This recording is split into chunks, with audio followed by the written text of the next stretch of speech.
کیا ہے، لیکن وہ جننے والی، وہ پیدا کرنے والی ماں سمجھ جاتی ہے کہ جب یہ میرے شکم میں تھا، میرے رحم میں تھا، میرا یہ معمول تھا، میری یہ عادت تھی، جب میں کوئی کام کرتی تھی تو اللہ کا نام لیتی تھی، جب میں سوتی تھی تب بھی اللہ کا نام لیتی تھی، جب میں کروٹ لیتی تھی تب بھی اللہ کا نام لیتی تھی۔ تو قسم بخدا جب اس رونے والے بچے کے سامنے اللہ کا ذکر کیا جاتا ہے تو وہ بچہ بھی مسکرا پڑتا ہے، خاموش ہو جاتا ہے۔ بات کر رہا ہوں اللہ کی، کہ اللہ کا لاکھ شکر ہے، کروڑ ہاں شکر ہے کہ اس نے ہمیں ایمان والے گھروں میں پیدا کیا، اسلام والے گھروں میں پیدا کیا، دین والے گھروں میں پیدا فرمایا۔ جب ہمیں لوری دی جاتی ہے تو ہمیں اللہ کے نام کی لوری دی جاتی ہے، رسول اللہ کے کلام سے لوری دی جاتی ہے، اور پھر ہم کیوں نہ اللہ کا شکر ادا کریں کہ ہماری روحوں کے اندر اللہ بس رہا ہے، آنکھوں میں نور میں اللہ بس رہا ہے، کانوں کے سرور میں اللہ بس رہا ہے، ہماری سانس سانس میں، ہمارے انگ انگ میں اللہ بس رہا ہے۔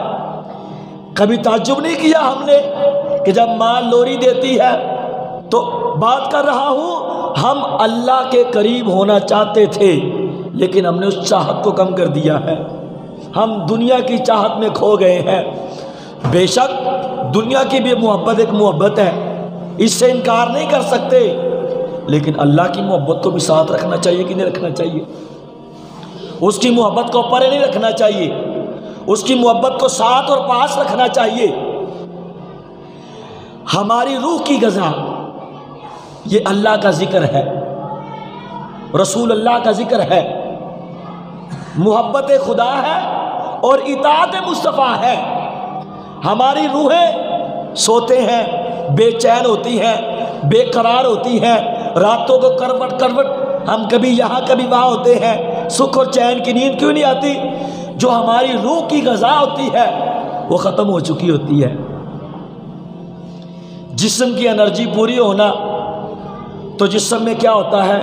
بیماری نہیں لگتی، تکلیف نہیں لگتی، آنکھوں کی بینائی مکمل رہتی ہے، کانوں کی سماعت کمزور نہیں ہوتی، جسم کا ہمارے جو سر کے بال ہیں وہ گرتے نہیں ہیں، ہمارے گھٹنوں میں درد نہیں ہوتا، ہماری پیٹھ کی ہڈیاں سلامت رہتی ہیں، ہمارے جسم کے مورے ایسے الرٹ رکھتے ہیں، ہمیں چلنے کے قابل رکھتے ہیں۔ یہ کیا ہے؟ یہ جسمانی غذا ہے، لیکن ہم نے روحانی غذا کو ترک کر رکھا ہے، روحانی غذا کو چھوڑ رکھا ہے۔ تو ہم نے اس موقع کو ضائع نہیں جانے دینا۔ آج جمعۃ المبارک ہے، یہ بڑی برکتوں والی گھڑیاں ہیں، رحمتوں والی گھڑیاں ہیں، یہ مقدر و نصیب سے اللہ ہمیں عطا فرماتا ہے۔ کتنے خوش بخت اور خوش قسمت ہیں وہ لوگ جو ابھی بھی مساجد میں بیٹھے ہوئے ہیں اور ان لوگوں کے نصیب سو رہے ہیں۔ رحمت برس رہی ہے لیکن دل کا جو ٹھکانہ ہے، گوشہ ہے، وہ شیطان کے شکنجے میں ہے، وہ اللہ کی رحمت سے دور ہے۔ جو جوڑے اپنے آپ کو ہلائیں، کہیں ہم سے اللہ تو ناراض نہیں، رسول اللہ تو ناراض نہیں۔ جو آج ہم مساجد سے دور ہیں، ہم نماز جمعہ سے دور ہیں، اللہ کے ذکر سے دور ہیں، اپنا سبب تلاش کریں۔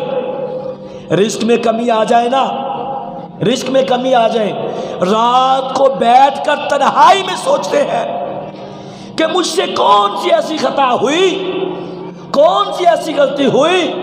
پہلے رزق کے دروازے کھلے ہوئے تھے، مال کے دروازے کھلے ہوئے تھے، ہر چیز کی فراوانی تھی، کہاں میں نے غلط قدم اٹھایا، کہاں میں نے بھول کی، کہاں میں نے خطا کی۔ جو رزق کے دروازے بند ہو گئے ہیں، مال و دولت کے دروازے بند ہو گئے ہیں، ہم تنہائی میں سوچتے ہیں، اکیلے میں سوچتے ہیں، میں نے کسی کے ساتھ زیادتی تو نہیں کی، کسی سے ظلم تو نہیں کیا، کسی کو پریشان تو نہیں کیا، کسی کو تنگ تو نہیں کیا، کسی کی دل آزاری تو نہیں کی، والدین کو ناراض تو نہیں کیا، بہن بھائیوں سے دست شفقت تو نہیں اٹھایا۔ رات کی تنہائیوں میں غور کرتے ہیں، کاش ہم اس لمحے میں، اس گھڑی میں اپنے دلوں کے اندر جھانک کر اس بات کے اندر غور کریں، ہر چیز کو پورا کر رہے ہیں لیکن حقوق اللہ کو پورا نہیں کر رہے، اللہ کا حق ادا نہیں کر رہے۔ اللہ نے تو ہماری روحوں کو، ہمارے جسموں کو اپنی پاک بارگاہ میں ایمانوں کے بدلے، دین کے بدلے، ایمان کے بدلے خرید رکھا ہے۔ ہم تو اپنی کسی چیز کے مالک نہیں ہیں، یہ تو اس کی بندہ پروری ہے، اس کی بے نیازی ہے۔ آج ہم طرح طرح کے گناہوں میں ڈوبے ہوئے ہیں، خطاؤں میں ڈوبے ہوئے ہیں، غلطیوں میں ڈوبے ہوئے ہیں، لیکن کالی کملی والے کے تو فعل، اس کے فضل اور کرم سے، اس کی رحمت سے، اس محبوب دو عالم کے ہمارے اندر مبعوث ہونے کی برکت سے مالک ہمیں، خالق ہمیں دنیا میں بھی رسوا نہیں فرماتا، آخرت میں بھی نہیں فرمائے گا۔ دنیا میں بھی اللہ نے ہمیں عزتیں عطا فرمائی ہیں۔ آج ہمارے پاس موقع ہے، یہ نیت کر لیں، یہ ارادہ کر لیں، یا رب العالمین ہم تیری بارگاہ میں آ گئے ہیں، جیسے بھی پہنچ گئے ہیں، ایک دفعہ آ گیا نا مولا، ہمیں پکا کر لے، ہمیں پختہ کر لے، ہمیں یہاں سے ہر قسم کی جو غلطی ہوئی ہے، ہم سے خطا ہوئی ہے، رب کریم جب تک تو معاف نہ فرما دینا ہمیں یہاں سے ہلنے نہ دیں، اٹھنے نہ دیں، ہمیں اطمینان قلب عطا فرما، روحوں کو سکون عطا فرما، دلوں کو چین عطا فرما۔ تو یہ کس میں ہوتا ہے؟ یہ اللہ کے ذکر میں ہوتا ہے۔ اور یاد رکھیں سب سے زیادہ اللہ کا ذکر نماز پڑھنے کے بعد درود پاک میں چھپا ہوا ہے۔ کس میں چھپا ہوا ہے؟ درود پاک میں چھپا ہوا ہے اللہ کا ذکر سب سے زیادہ۔ کیوں؟ کہ جب فرشتہ غلطی کر لے، اللہ اس کو زمین کی، آسمان کی بلندیوں سے گرا کر زمین کی پستیوں میں پھینک دے اور اس کے پر جھڑ جائیں، پھر جب جبریل گزرے اور جبریل پوچھے تجھے سزا ہوئی، ابھی تک معافی نہ ہوئی، وہ فرشتہ بولے نہیں ہوئی، پھر اللہ کی بارگاہ میں التجا کی جائے، پھر اللہ پتہ کیا فرماتا ہے؟ جبریل اسے کہہ کیا تو وہی مقام چاہتا ہے کہ اس سے اچھا چاہتا ہے؟ وہی چاہتا ہے کہ اس سے اچھا چاہتا ہے؟ کیا وہی پروٹوکول چاہتا ہے؟ وہی نور چاہتا ہے؟ وہی پرواز چاہتا ہے؟ وہی حسن کے جلوے چاہتا ہے؟ اس کو کہ میرے کملی والے پر درود و سلام پڑھے، میں اس کو وہی مقام عطا فرما دوں گا۔ اللہ اکبر۔ نماز کے بعد اگر اللہ کا ذکر کسی چیز میں چھپا ہوا ہے نا، درود پاک میں چھپا ہوا ہے، وہ جب درود پڑھتا ہے نا اللہ اس کو پر بھی عطا فرما دیتا ہے۔ جب پر لگ جاتے ہیں پرواز کرتا ہے، پہلے کوئی اور مقام تھا، پھر اللہ اس کو تخت عطا فرما دیتا ہے، 70,000 فرشتے اس کے گرد بیٹھ جاتے ہیں، پھر اسے پوچھتے ہیں کیسے، کس طرح یہاں پہنچا، یہاں سے وہاں پہنچا۔ وہ کہتے ہیں کرنا کیا ہے؟ اے فرشتوں، اے نوریو، اے فرشتوں، اے نوریو، ہماری غذا بھی اللہ کا ذکر ہے، ہماری ادا بھی اللہ کا ذکر ہے، ہمارا نور بھی اللہ کا ذکر ہے، لیکن مجھ سے جو غلطی ہوئی کہ رسول اللہ معراج خدا کے لیے اللہ کے بلاوے پر آسمان دنیا پر آئے تو میں اپنے ذکر میں مشغول تھا، اپنی فکر میں مشغول تھا، اپنی تسبیح و تحلیل میں مشغول تھا۔ اللہ کو میری یہ ادا، نہ یہ میرا ذکر، نہ میری فکر، نہ تسبیح و تحلیل پسند آئی۔ کیوں؟ جب رسول اللہ سامنے آ جائیں، اللہ اکبر، پھر صحابہ بھی نمازوں میں رخ پھیر لیا کرتے ہیں، صحابہ بھی نمازوں میں رخ پھیر لیا کرتے ہیں۔ ہاں کیونکہ کعبے کا مرکز آ گیا ہے، ہاں کعبے کا کعبہ آ گیا ہے، ہاں کعبہ جھکا ہوا ہے محمد کے شہر میں، ہے کعبہ جھکا ہوا ہے محمد کے شہر میں۔ وہ پھر فرشتہ ان فرشتوں کو کہتا ہے، اے فرشتوں تم بھی اللہ اللہ کر رہے ہو، میں بھی کرتا تھا، آؤ میں تمہیں بتلاتا ہوں نور کیسے زیادہ ہوتا ہے، ایمان کیسے تازہ ہوتا ہے، ہاں اللہ دلوں کو تقویت کیسے عطا فرماتا ہے۔ میرے ساتھ پڑھو گے؟ پڑھیں گے؟ وہ سب فرشتوں میں کہتا ہے صلی علی نبینا صلی، نہیں آواز نہیں آ رہی، ہاں نبینا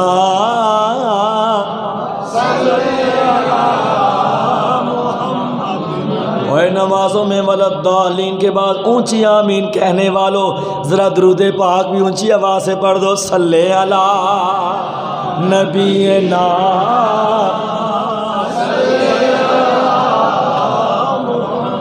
صلی علی کریمنا صلی۔ مشکل جو سر پہ پڑی تیرے ہی نام سے ٹلی، رحمت برا ہے تیرا نام، تجھ پر درود اور سلام، مل کے پڑھیے صلی علی نبینا صلی علی محمد۔ یہ تو ہے فرشتہ۔ آؤ غلام مصطفیٰ کی طرف چلتے ہیں، خادم مصطفیٰ کی طرف چلتے ہیں۔ شبلی علیہ الرحمہ اللہ کے ولی گزرے ہیں، وہ فرماتے ہیں میں نا کعبۃ اللہ کا طواف کر رہا ہوں نا، ہر بندہ اپنے اپنے منازل کی دعائیں پڑھ رہا ہے، کوئی حضرت اسود کے پاس جاتا ہے، کوئی کچھ وہ دعا پڑھتا ہے، کوئی حتیم کے پاس جاتا ہے وہ دعا پڑھتا ہے، کوئی طواف کرتا ہے وہ دعا پڑھتا ہے، کوئی صفا پر جا رہا ہے وہ دعا پڑھتا ہے، ہاں جس مقام پر جاتے ہیں لوگ اس طرح کی دعائیں پڑھتے ہیں۔ میں نے ایک جوان کو دیکھا طواف کرتا ہے تو پڑھتا ہے صلی علی، حضرت اسود کے پاس جاتا ہے تو کہتا ہے صلی علی محمد، جب آب زمزم کے پاس جاتا ہے تو کہتا ہے صلی علی محمد، ہاں صفا مروہ کی سعی کرتا ہے تو پڑھتا ہے صلی علی محمد۔ ہاں میں نے اس جوان سے کہا، اے جوان لوگ تو کہہ رہے ہیں لبیک لبیک اللہم لبیک، اور تو پڑھ رہا ہے صلی علی نبینا صلی علی محمد، کیا تجھے دعائیں نہیں آتی؟ کیا تجھے صدائیں نہیں آتی؟ کیا تجھے التجائیں نہیں آتی؟ وہ کہنے لگا بابا جی میری بھی گل سنو نا، میں بھی کچھ کہنا چاہنا۔ کہنے لگے بتا، کہنے لگے مجھے دعائیں بھی آتی ہیں، مجھے صدائیں بھی آتی ہیں، مجھے التجائیں بھی آتی ہیں۔ ایک زمانہ تھا، ایک وقت تھا، سالوں پہلے کی بات ہے، میں اپنے باپ کے ساتھ سفر حج کے لیے گھر سے نکلا۔ جب شہر بغداد میں پہنچے نا تو میرے والد کی طبیعت ناساز ہو گئی۔ راستے میں جب طبیعت ناساز ہوئی نا تو میرے والد کو سخت بخار ہوا، اور اسی کیفیت میں میرا والد دنیا سے چلا گیا۔ جب موت کی سختی نے اس کو پکڑا نا، موت کو اس نے جکڑا، موت کی تکلیف، موت کی سختی اتنی تھی کہ میرے والد کا چہرہ، میرے باپ کا چہرہ سیاہ ہو گیا۔ جب چہرہ سیاہ ہو گیا نا تو میں تو رونے لگا، میں گڑ گڑانے لگا، خوف مجھے خود کو آنے لگا۔ میں اس کا لخت جگر، میں اس کا فرزند، میں اس کا بیٹا، مجھے اس نے پالا، مجھے اس نے بڑا کیا، میری پرورش کی، اس کے باوجود میں اس سے ڈرنے لگا، میں اس سے خوف کھانے لگا کہ میں اس کو ہاتھ کیسے لگاؤں، میں اس کو غسل کیسے دوں گا، اتنا خوف، اتنا ڈر۔ اسی روتے روتے روتے روتے کہتا ہے میری آنکھ لگ گئی، دل کی آنکھ کھل گئی۔ میں نے دیکھا ایک نورانی، ایک وجدانی، ایک روحانی صورت آئی۔ اللہ، اس نے میرے باپ کے چہرے سے نا ایسے کپڑا ہٹایا، کپڑا ہٹا کر نا ایسے اس کے اوپر ہاتھ پھیرا، ہاتھ پھیرنے کے بعد نا واپس کپڑا اوپر کیا، اور لوٹ رہے ہیں۔ میں نے کیا کیا، اپنے باپ کے چہرے سے کپڑا ہٹایا، دیکھا میرے باپ کے چہرے پر نور کی بارش ہو رہی ہے، رحمت کی بارش ہو رہی ہے، فضل کی بارش ہو رہی ہے۔ میں بھاگا اس نورانی وجدانی روحانی چہرے والے کے پیچھے، وہ سفید لباس والے کے پیچھے، وہ خوشبو کے حلے آ رہے ہیں۔ میں نے ان کے دامن کو پکڑا، میں نے کہا بابا جی اے سونے کتنے جا رہے ہو؟ میں نے دسو کتوں آئے ہو؟ میں تے اس بغداد دے جنگل چ پریشان تے حیران تے پھنسے ہویا، آپ کدھر سے آئے ہیں؟ کہاں سے آئے ہیں؟ کیسے آئے ہیں؟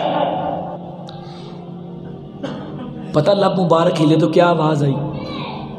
آپ نے فرمایا میرے امتی میں تیرا پیارا محمد ہوں، میں احمد ہوں، میں مجتبیٰ ہوں، میں مرتضیٰ ہوں، میں مصطفیٰ ہوں۔ یا رسول اللہ میں آپ پر قربان، میرا مال و دولت آپ پر قربان، میرا باپ گناہ گار یا بدکار یہ میرے علم میں نہیں، لیکن یا رسول اللہ آپ کو کیسے خبر ہوئی کہ میرا باپ مر گیا، چہرہ سیاہ ہو گیا، رنگ گر گیا اور خوف آنے لگا؟ کملی والے نے اپنے امتی سے کہا، اپنے غلام سے کہا تیرا باپ جیسا بھی تھا، جب رات کو سوتا تھا نا مجھ پر درود و سلام کا گلدستہ بھیجا کرتا تھا۔ میں نے فرشتے سے کہا اے فرشتے فلاں بن فلاں بن فلاں بن فلاں بن فلاں، آج اس کا درود مجھ تک نہیں پہنچا۔ فرشتے نے کہا یا رسول اللہ اس کی روح قبض ہو گئی ہے، وہ جنگل میں مرا پڑا ہے، اس کا چہرہ سیاہ ہے، اس کا بیٹا غمزدہ ہے، اس کو خوف کے مارے ہاتھ نہیں لگا رہا۔ تو میرا امتی ہو، میں قبر میں پڑا رہوں، قبر میں بس دیکھتا رہوں؟ میرا امتی مجھ پر درود پڑھتا تھا، جب مجھے خبر ہوئی آج اس نے مجھ پر درود نہیں پڑھا، میں اس پر درود پڑھنے کے لیے آ گیا۔ درود کا مطلب رحمت ہوتا ہے نا، جب نبی امتی پر درود بھیجے تو رحمت ہوتا ہے۔ اللہ اکبر۔ وہ کہتے ہیں جب میری آنکھ کھلی دیکھا چہرے پر نور ہی نور ہے، خوشبو آ رہی ہے۔ جب صبح کا اجالا ہوتا ہے نا، شہر بغداد سے لوگ آنا شروع ہو گئے، رش پڑنا شروع پڑ گیا، لوگ میرے باپ کی زیارت کے لیے آنے لگ گئے۔ میں نے لوگوں سے پوچھا تمہیں کس نے بتلایا کہ بغداد کا باہر والا حصہ جنگلی حصہ جہاں پر کچھ بھی نہیں ہے، جہاں پر صرف جنگل ہی جنگل ہے، صرف ٹوٹے ہوئے راستے ہیں، وہاں میرا باپ مرا ہوا ہے۔ وہ کہتے جب ہم صبح اٹھے نا، صبح کی پہلی کرنوں میں ہمیں ندا آ رہی تھی، جس نے جنتی کو دیکھنا ہے نا وہ بغداد کے بعد جنگل میں جا کر دیکھ لے۔ اللہ وہ کہتا ہے وہ دن گیا یہ دن آیا، میں جس مقام پر چاہے پہنچ جاؤں۔ اے شبلی علیہ الرحمہ میرا ایک ہی وظیفہ ہوتا ہے، پتہ کیا؟ صلی علی نبینا صلی صلی علی کریمنا صلی صلی علی کریمنا صلی، ہم بھی مدینے جائیں گے، آج نہیں تو کل سہی، وہ در پہ ہمیں بلائیں گے، آج نہیں تو کل سہی۔ پڑھیے صلی علی نبینا صلی